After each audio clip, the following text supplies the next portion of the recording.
Открывая заседание, Юнусбек Евкуров привел слова президента России Владимира Путина, сказанные на коллегии ФСБ, о том, что необходимо не дать экстремистам втянуть в свои преступные сети молодежь. Вот эти акции, которые потом пошли уже по регионам, мы помним и до Санкт-Петербурга, действия в Астрахани, потом цепочка это все дальше пошла, нападение на наших сотрудников в Малгобеке. Это одна цепочка, дается общий сигнал. И все начинают где-то свои мероприятия отрабатывать. И, конечно, к таким вещам надо быть готовым. И серьезно надо работать против идеологии распространения и экстремизма, и терроризма. Те ребята, которые уезжают с наших регионов, возвращаются оттуда уже более матерыми, готовыми. И едут не с целью там раскаяться, адаптироваться, а с целью выполнять уже задачи здесь, на территориях наших субъектов, потому что в частности в Республике Ингушетия, по эскалации напряжения, по совершению диверсионно-террористических актов и так далее. И, конечно, вот те мероприятия, которые сейчас проводятся органами правопорядка после теракта в метро Санкт-Петербурга, показывают, да, понятно, что до этого они были на контроле, отслеживали их. Вы посмотрите, какая целая цепочка в разных регионах, казалось бы, там, Калининград, где находится, да, вот, в разных регионах целыми группами задерживают. Это же не просто так. Сеть, она распространилась, поэтому нам надо очень серьезно на это обращать внимание. И эта зараза, она распространяется на все регионы. Указанные факты свидетельствуют о возможной активизации деятельности бандподполья в регионах Российской Федерации, в частности в Республике Ингушетия. Надо принять все меры, максимальные меры к тому, чтобы минимизировать эти угрозы.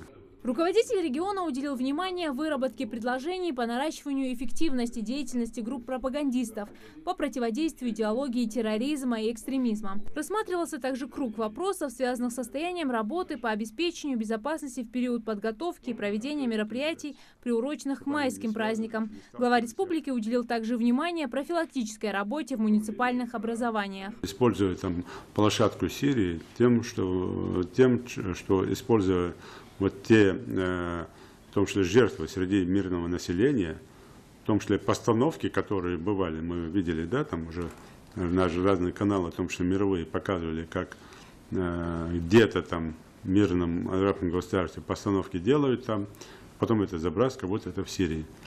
Тем, что вот такие провокации с химическими атаками дают почву для идеологов работы, в том числе в нашей стране, чтобы еще больше молодежь поднимать там, под видом борьбы там, с неверными, там, убийством мусульман там, и так далее, и так далее, и так далее. И вот эта идеология, она распространяется посредством вот этих всех фактов, которые происходят. Сейчас в соцсетях там проходит периодически, кто-то сбрасывает. Это тоже попытки такого типа соучастия, а никто с этими людьми беседу не провел. При этом он выразил недовольство работой антитеррористических комиссий по профилактике экстремистских проявлений среди молодежи. Здесь я хочу делать серьезные замечания и упрек нашим АТК муниципальным образованием, которые не совсем правильно работают. И ваши протокольные заседания, они к хорошему не приводят. В последующем понимаю, что все лежит на поверхности, но вы туда не опускаетесь. Ночью, в ночное время, есть известные места, где могут происходить там сборы, где могут люди собираться, в том числе и на околицах, там, за пределами населенных пунктов, и внутри городов и сельских поселений. Но почему-то ни власти муниципальные, ни органы правопорядка МВД, которые должны патрулировать, смотреть, особого внимания не уделяют.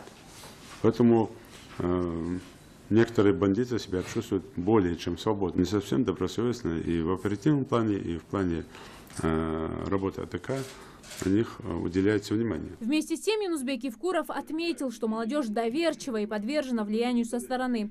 Поэтому в первую очередь необходимо вести правильную идеологическую борьбу. Зарима Ивлоева, Хусен Гагиев, Юсуп Ханиев, Рамазан Ахильгов. Новости 24.